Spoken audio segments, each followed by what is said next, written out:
નમસ્કાર, આપ જોઈ રહ્યા છો મંતવ્ય ન્યૂઝ અને શહેરથી ગામ સુધીમાં હું છું આપની સાથે નંદની। સમાચારોની શરૂઆત કરીશું, જેમાં ગુજરાત વિધાનસભામાં યુસીસી બિલ રજૂ કરવામાં આવ્યું છે। તો કોંગ્રેસના અમિત ચાવડા દ્વારા નિવેદન આપવામાં આવ્યા છે, તો સરકાર પર આકરા પ્રહારો પણ કરવામાં આવ્યા છે અને અમિત ચાવડાનું આ નિવેદન કે રાજ્યમાં પોક્સોના કેસ સતત વધી રહ્યા છે, અનેક કેસો પેન્ડિંગ જોવા મળી રહ્યા છે। જ્યારે કોંગ્રેસના ધારાસભ્ય અમિત ચાવડાનું આ નિવેદન તો ગૃહમાં નિવેદન આપ્યું છે, રાજ્યમાં છેલ્લા 5 વર્ષમાં પોક્સોના 31,617 કેસ પેન્ડિંગ છે। રાજ્યમાં માત્ર 2025માં સમાજ મામલે ભાજપના પ્રવક્તા ડોક્ટર અનિલ પટેલનું નિવેદન સામે આવ્યું છે। તેમણે કોંગ્રેસ પર પ્રહાર કરતા કહ્યું કે ચૂંટણી આવે ત્યારે જ કોંગ્રેસને એસસી, એસટી અને ઓબીસી સમાજ યાદ આવે છે।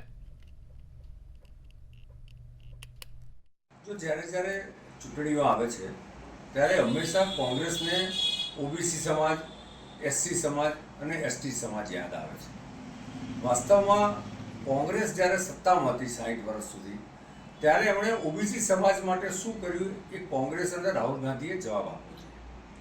જો કોંગ્રેસની રણનીતિ છે કે સમાજમાં વર્ગવિગ્રહ ઊભો કરાવો, જુદા જુદા સમાજને સામસામે લડાવવા અને આ જે ભાગલાવાદી રણનીતિ છે એના આધારે કોંગ્રેસ ચૂંટણીઓ લડી રહી છે। અને મેં જે જાણ્યું, આજે 10 દિવસ પછી પણ કોંગ્રેસ QR કોડથી ઉમેદવારી મંગાવવાની વાત કરે છે, તો એનો અર્થ એ થયો કે કોંગ્રેસ પાસે આજે પણ સક્ષમ ઉમેદવારો નથી। રાજકોટ ખાતે યોજાયેલ કાર્યક્રમ દરમિયાન કોંગ્રેસ ઓબીસી ડિપાર્ટમેન્ટના પ્રદેશ ચેરમેન મહેશ રાજપૂત દ્વારા સંગઠન મજબૂત કરવા ડિજિટલ પહેલ કરવામાં આવી હતી, જેમાં QR કોડ દ્વારા લોકોને જોડાવા અનુરોધ કરાયો હતો। પ્રોગ્રામમાં પૂર્વ ધારાસભ્ય વિક્રમ માડમે રાજ્યમાં યુવાનોને આઉટસોર્સિંગથી નોકરી મળી રહી છે અને 45% જગ્યાઓ ખાલી હોવા છતાં યોગ્ય ભરતી ન થતી હોવાના મુદ્દા ઉઠાવ્યા હતા। ગણતરી કરીએ તો ગુજરાતની અંદર 53% વસ્તી ઓબીસીઓની છે, જેની અંદર અંદાજિત 146 જ્ઞાતિઓ આવે છે। ગુજરાત સરકાર અવારનવાર ઓબીસીઓને ન્યાય આપીએ છીએ તેવી વાતો કરે, પણ 1931થી આ દેશની અંદર જાતિ ગણના કરવામાં આવી નથી। ત્યારે પહેલી માંગ તો અમારી છે કે ગુજરાતની અંદર વસ્તી ગણતરી આવે અને એ પણ વસ્તી ગણતરી જ્ઞાતિ મુજબ થવી જોઈએ। ગુજરાત પ્રદેશ કોંગ્રેસ સમિતિના સન્માનની ઓબીસી સેલના ચેરમેન માનની મહેશભાઈ, વિધાનસભાના અમારા પૂર્વ સાથી અને પૂર્વ સાંસદ માનની વિક્રમભાઈ, બંને જે રીતે વાત કરી એ પ્રમાણે છેલ્લા 5000 વર્ષની શાસન વ્યવસ્થાની અંદર કોંગ્રેસ પક્ષની મહેનતના કારણે જે લોકશાહીની સ્થાપના થઈ, માધ્યમથી જનતા સુધી એક અમારો અવાજ પહોંચાડો, કારણ કે તમે જ અમારું હથિયાર છો, તમે જ અમારું સાધન છો, તમે લોકો જ અમને જનતા સુધી પહોંચાડી શકો એમ છો। ઓબીસીની લડાઈ એ એટલા માટે કે ગુજરાતની અંદર 53% વસ્તી હોય અને એમને એમનો અધિકાર, પોલિટિક્સની અંદર તો પોતાના અધિકારો માટે લડવાની વાત હોય છે, એમનો અધિકાર મળવો જોઈએ। કોઈ પણ પાર્ટીની અંદર કોઈ ઓબીસી કોઈ રાજકારણની અંદર એક પાર્ટીમાં ન રહી શકે, જે અલગ અલગ પાર્ટીમાં પણ હોય એ પાર્ટીની અંદર પણ પોતાના અધિકાર માટે અવાજ ઉઠાવવો પડે। રાજકોટ મહાનગરપાલિકાની પ્રાથમિક મતદાર યાદી જાહેર કરવામાં આવી છે। નવી યાદી મુજબ શહેરના 1 થી 18 વોર્ડમાં મતદારોની સંખ્યામાં મોટો ઘટાડો નોંધાયો છે। અગાઉ જિલ્લામાં 10,93,000 મતદારો નોંધાયા હતા, જ્યારે નવી યાદી પ્રમાણે આ આંકડો ઘટીને 9,85,000 થયો છે। તદુપરાંત મતદાન સુવિધા વધુ સારી બને તે માટે બૂથોની સંખ્યામાં વધારો કરવામાં આવ્યો છે। मतदार नोंधणी अधिकारी અને કમિશનર સાહેબ રાજકોટ મહાનગરપાલિકા તથા કલેક્ટર સાહેબ રાજકોટ જિલ્લા અને શહેર ચૂંટણી અધિકારી રાજકોટ શહેરની માર્ગ સહકાર અને સહયોગથી મતદાર યાદી તૈયાર કરવામાં આવી છે રાજકોટ મહાનગરપાલિકાની, જે કુલ 1 થી 18 વોર્ડમાં સ્પ્લિટ કરેલ છે। જે મતદાર યાદી છે સર, તેમાં કેટલો ફેરફાર થયો છે, વધારો ઘટાડો? ગયા ઇલેક્શનમાં અંદાજિત 2021માં જ્યારે આપણે જોઈએ તો 10,93,991 જેટલા મતદારોનો સમાવેશ થતો હતો। ત્યારબાદ જે વિધાનસભાની મતદાર યાદી ઉપરથી જ આ મતદાર યાદી તૈયાર કરવામાં આવી છે અને અંદાજિત 9,85,952 જેટલા મતદારો નોંધાયેલ છે હાલ। રાજકોટમાં કોંગ્રેસે ભાજપના શાસન સામે ઉગ્ર વિરોધ પ્રદર્શન કર્યું હતું, જ્યાં કાર્યકરો ત્રિકોણ બાગથી મનપા કચેરી સુધી રેલી લઈને પહોંચ્યા હતા. ગેરકાયદેસર બાંધકામ મુદ્દે રજૂઆત કરવા ગયેલા કાર્યકરોને પોલીસે અંદર જવા દીધા નહોતા, જેના કારણે ભારે હોબાળો મચ્યો હતો. કોંગ્રેસ આગેવાનોએ ભાજપ પર ભ્રષ્ટાચારના આક્ષેપો કરતા કમિશનરની કડક કાર્યવાહી કરવાની માંગ કરી હતી. પ્રજાને અમારી બે હાથ જોડીને નમ્ર અપીલ છે, તમે જાગો. હવે તમને ટૂંકા ગાળાની જ વાત કરી તો આપણે હમણાં જંગલેશ્વરમાં જે 70% પબ્લિક હિન્દુ છે, 70% પબ્લિક હિન્દુ છે અને નાના માણસો છે, ત્યાં ડિમોલેશન કરવાનું હતું તો પોલીસના ધાડે ધાડા, જેમ આપણે કોઈ બીજા દેશ સાથે યુદ્ધ કરવા જતા હોય એવો માહોલ પોલીસે બનાવીને જંગલને સાફ કરી દીધો. જૂનાગઢમાં કાળઝાળ ગરમી શરૂ થતા સક્કરબાગ પ્રાણી સંગ્રહાલયમાં વન્યજીવો માટે ખાસ વ્યવસ્થા કરવામાં આવી છે.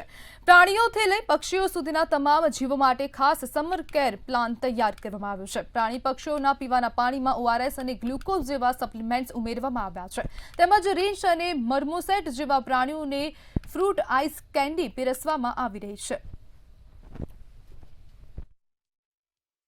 એને ગરમીથી બચવા માટે ઝૂ પ્રશાસન દ્વારા વન્ય પ્રાણીઓ માટે અને પક્ષીઓ અને સરીસૃપો જેટલા વન્ય પ્રાણીઓ રાખે છે એમના માટે અલગ અલગ જાતની વ્યવસ્થાઓ અમે કરી દીધેલી છે અને એને મતલબ ચાલુ પણ કરી દીધેલી છે. જેમાં મોટા જે બિગ કેટ્સ છે બધા આપણી પાસે, સિંહ, વાઘ, દીપડા છે. આ સિવાય જે કાર્નિવોર એનિમલમાં વુલ્ફ છે આપણી પાસે, શિયાળ છે, ઝરખ છે. તો આ બધા એનિમલ્સ માટે આપણે બર્ફની વ્યવસ્થા કરેલી છે કે જેના પાણીના પીવાના હોવો જોઈએ, એમાં આપણે બર્ફ નાખીએ છીએ. એમના નાઇટ શેલ્ટરમાં પણ આપણે એને બર્ફ નાખી દઈએ છીએ. આ સિવાય એમનું જે પીવાનું પાણી હોય છે એમાં ORS સપ્લિમેન્ટ એને આપણે આપીએ છીએ અને એમના જે ખોરાક છે એની અંદર પણ ડિહાઇડ્રેટ ના થાય એવા સપ્લિમેન્ટ્સના આપણે આપી રહ્યા છીએ. સુરતના ઈચ્છાપુરમાં લવ જેહાદ મામલે 5 લોકોની ધરપકડ કરવામાં આવી છે. શખ્સે ખોટું આધાર કાર્ડ બનાવી સગીરાને પ્રેમજાળમાં ફસાવીને દુષ્કર્મ આચર્યું હતું. સમગ્ર મામલે ઈચ્છાપુર પોલીસે મુખ્ય આરોપી સાજિદ સહિત કુલ 5 આરોપીઓને ઝડપી પાડ્યા છે. આરોપી એડિટિંગ એપ દ્વારા સરકારી દસ્તાવેજમાં છેડછાડ કરી હોટેલમાં રૂમ બુક કરાવ્યા હોવાનું સામે આવ્યું છે. તે બાળકી સાથે આ કામના આરોપીએ શરીર સંબંધ બાંધેલો હોય, તેને સાથે લઈ ગયેલો હોય, હોટલમાં લઈ ગયેલો હોય અને એની સાથે ઇન્સ્ટા વગેરે સોશિયલ મીડિયા જેવા માધ્યમથી સંપર્ક કરેલો હોય અને એની સાથે વાતચીત કરતો હોય, તો તે માટે થઈને પોક્સો એક્ટ અને BNSની વિવિધ કલમો અંતર્ગત ગુનો દાખલ કરવામાં આવેલો. આ ગુનાની તપાસ દરમિયાન આરોપી અહીંયાથી ઈચ્છાપુર વિસ્તારમાંથી નાસી ગયેલો હતો, જેને સર્વેલન્સ ટીમ દ્વારા ટેકનિકલ સોર્સ અને બાતમીદાર મારફત ધરપકડ કરવામાં આવેલ છે. આ આરોપીના દિન 4ના રિમાન્ડ મંજૂર થયેલા છે. આરોપીનું નામ મોહમ્મદ સાજિદ ઉર્ફે અહદ પઠાણ છે અને તપાસ દરમિયાન આ આરોપીને મદદ કરનાર અન્ય 4 આરોપીની પણ ધરપકડ કરવામાં આવી છે. સુરતના ખટોદરા વિસ્તારમાં માનવતાને શર્મસાર કરતી ઘટના સામે આવી છે. સાવકા પિતાએ પોતાની જ સગીર વયની દીકરી પર વર્ષો સુધી દુષ્કર્મ આચર્યા હોવાનું સામે આવ્યું છે. અને નરાધમે લગ્ન પ્રસંગમાં પણ છેડતી કરીને જાનથી મારવાની ધમકી આપી હતી. ખટોદરા પોલીસે નરાધમ પિતાની ધરપકડ કરી વધુ તપાસ હાથ ધરી છે. સમગ્ર બનાવને લઈ પંથકમાં ભારે રોષ જોવા મળી રહ્યો છે.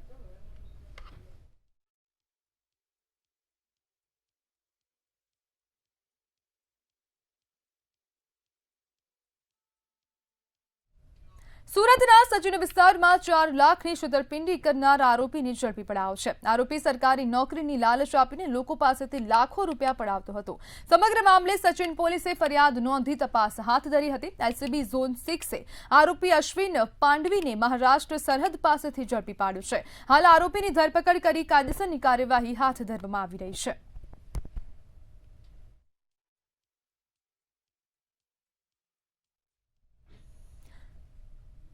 અમદાવાદમાં નરોડા નિકોલ રોડ પરથી પોલીસે બાતમીના આધારે 2 આરોપી રામપાલ બિશ્નોઈ અને મહેન્દ્ર બિશ્નોઈને ઝડપી પાડ્યા હતા. તેમની પાસેથી આશરે 27 ગ્રામ એટલે કે ₹84,000 કિંમતનું MD ડ્રગ્સ તથા કુલ 1,24,000નો મુદ્દામાલ જપ્ત કરવામાં આવ્યો હતો. બંને આરોપી મૂળ જોધપુરના રહીશ છે અને દસક્રોઈ વિસ્તારમાં રહેતા હતા. આજરોજ વહેલી સવારે કૃષ્ણનગર PI VH જોશી અને એમની ટીમને એક બાતમી મળી કે નરોડા નિકોલ રોડ ઉપર RP વસાણી સ્કૂલ પાસે જાહેરમાં 2 લોકોએ ગુનાહિત પ્રવૃત્તિ NDPSની કરી રહ્યા છે. જે આધારે પોલીસ ત્યાં જઈને 2 લોકોની અટકાયત કરી છે અને એમના પાસેથી કુલ 28 ગ્રામ MD ડ્રગ્સ જેની કિંમત 84,000 અને કુલ મુદ્દામાલ 1,24,000નો કબજે કર્યું છે.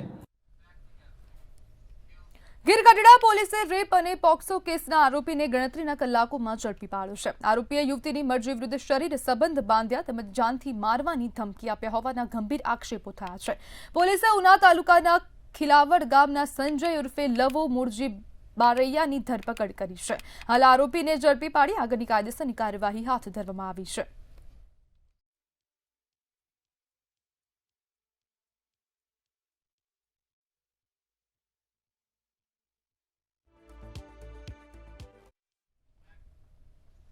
ગીર ગઢડાની શાંતિભરી સાંજ અચાનક જ રોમાંચક બની ગઈ હતી. ન્યાય મંદિર પાસેની એક વાડી પાસે સિંહણ શાંતિથી પોતાના શિકાર પર નજર રાખીને બેઠી હતી. યોગ્ય ક્ષણ મળતા જ તેણે વીજળી જેવી ઝડપે હુમલો કર્યો અને શિકારને જડબામાં જકડી લીધો હતો. 7 ફૂટ ઊંચા દરવાજા સામે પણ તે અટકી રહી. સિંહણે હાઈ જમ્પ મારીને શિકાર સાથે દરવાજો પાર કરી લીધો હતો.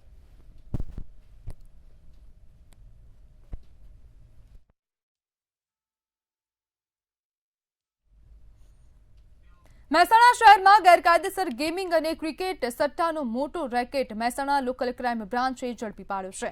આરોપીઓએ બોગસ પેઢીઓ અને ફર્મ બનાવી તેમના નામે બેંક ખાતા ખોલાવી કાળા નાણાંને કાયદેસર બનાવવા કાવતરું રચ્યું હતું. બાતમીના આધારે પોલીસે પાંચોટ બાયપાસ પાસે શ્યામ સ્કાયલાઇન ફ્લેટના M503માં રેડ કરી હતી. ત્યારે આ રેડ દરમિયાન 5 ઇસમોને ઝડપી પાડવામાં આવ્યા હતા. સ્થળ પરથી 14 mobile, 1 laptop, 32 chequebook, passbook, 11 check અને 52 ATM કાર્ડ મળી આવ્યા હતા. આરોપીઓ સામે મહેસાણા તાલુકા પોલીસ સ્ટેશનમાં ગુનો નોંધીને વધુ તપાસ હાથ ધરાઈ છે. તેના નામે અલગ અલગ કરંટ અકાઉન્ટ્સ બેંકની અંદર ખોલાવી અને આ કરંટ અકાઉન્ટ્સની અંદર જે ઇલીગલી ગેમિંગ એપ્લિકેશન્સ અને સટ્ટાના જે રૂપિયા આવતા હોય છે તે રૂપિયાના ટ્રાન્ઝેક્શન આના મારફતે આ એકાઉન્ટ્સ મારફતે કરતા હોવાનું ધ્યાન પર આવેલું છે અને આ બાબતે પોલીસે અત્યારે ત્યાંથી મળેલ મુદ્દામાલ કબજે કરેલો છે અને આ તમામ જે મિતેશ ઠક્કર અને એના સાગરીતો છે તેઓના વિરુદ્ધમાં ભારતીય ન્યાય સંહિતાની કલમ 318(4), 336(4), 338, 340 અને 61 મુજબ અત્યારે ગુનો દાખલ કરી અને તપાસ હાથ ધરી રહ્યો છે. મહેસાણામાં બહુચરાજી રેલવે શરૂ કરવા માટે આવેદનપત્ર આપવામાં આવ્યું છે. બહુચરાજી તાલુકા કોંગ્રેસ દ્વારા આવેદનપત્ર આપવામાં આવ્યું. બહુચરાજી મામલતદાર કચેરી ખાતે મુસાફર માટે ટ્રેન શરૂ કરવા આવેદનપત્ર આપવામાં આવ્યું છે. પૂર્વ ધારાસભ્ય ભરતજી ઠાકોર અને ટીમે ચૈત્રીય પૂનમ પહેલા ટ્રેન શરૂ કરવાની માંગ કરી છે. જો ચૈત્રીય પૂનમ પહેલા મુસાફર માટે ટ્રેન શરૂ નહીં કરાય તો આંદોલનની ચીમકી ઉચ્ચારવામાં આવી છે. અત્યારે હાલ મા બહુચરના ધામની અંદર 2 તારીખથી ચૈત્રી પૂનમનો મેળો આવી રહ્યો છે. લગભગ 10 લાખથી વધારે શ્રદ્ધાળુઓ આ મા બહુચરના ધામમાં દર્શન ખાતે દર વર્ષે આવતા હોય ત્યારે આ વર્ષે પણ ખૂબ મોટી સંખ્યાની અંદર શ્રદ્ધાળુઓ મા બહુચરના ધામમાં આવવાના છે. પરંતુ મુસાફરો અને શ્રદ્ધાળુઓને આવવા માટે જે અમારી ટ્રેન હતી અમદાવાદથી રણુજવાડી એ લગભગ ઘણા વર્ષોથી બંધ કરવામાં આવી છે. રેલવેના ટ્રેક શરૂ થઈ ગયા પછી મારુતિ કંપનીની ટ્રેન ચાલુ કરવામાં આવી છે પરંતુ મુસાફરો માટે એક પણ ટ્રેન હજુ સુધી ચાલુ કરવામાં નથી આવી. આજે મામલતદારશ્રીને રજૂઆત કરી છે કે ચૈત્રી પૂનમનો મેળો આવે 2 તારીખે એ પહેલા મુસાફરો માટે શ્રદ્ધાળુઓના અવરજવર માટે તાત્કાલિક ધોરણે અમારી ટ્રેન ચાલુ કરવામાં આવે. તો શહેરથી ગામ સુધીમાં હાલ બસ આટલું જ. વધુ માહિતી માટે જોતા રહો મંતવ્ય ન્યૂઝ. નમસ્કાર.